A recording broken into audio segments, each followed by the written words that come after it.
Shalom and welcome to this week's edition of the Rabbi's Ramblings. Hope you had a fantastic week. Today we'll talk about Jewish sensitivity.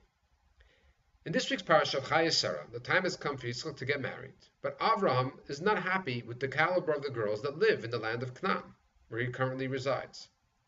So he sends Eliezer off to go find a girl for Yitzchak to marry from his birthplace. Now on his way, Eliezer realizes, hey, how will I know which girl would be appropriate for Yitzchak to marry? So he turns to Hashem and says that when I approach the well and go over to a girl and ask her for some water to drink, the one that replies that not only will I give you water, but I will give water to your camels as well, that's the right one for Yitzchak. Why? Because that's Jewish sensitivity.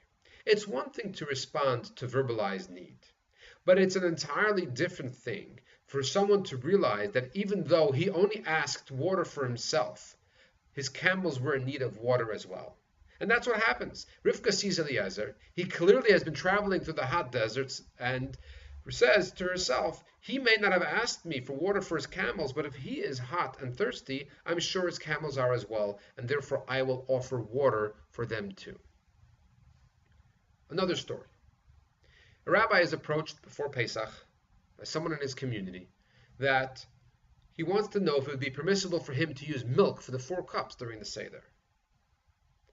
So the rabbi replies, and then after this fellow leaves his study, the rabbi instructs one of his family members to take food and wine and everything else that one may need for a Seder and bring it to this fellow's home.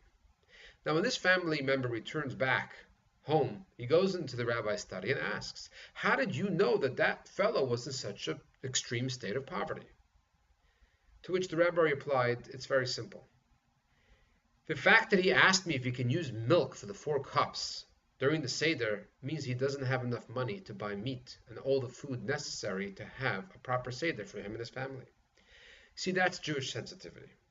Not only understanding the need that was clearly verbalized, but paying attention to the details and understanding that there may be a greater need that was shared with us. And that's the lesson we take from this, that we shouldn't wait for a need to be verbalized to us. We should be paying attention to other people's circumstances, paying attention to the things they're telling us or not telling us, and realize that they may be in need and we can be of assistance to them with that.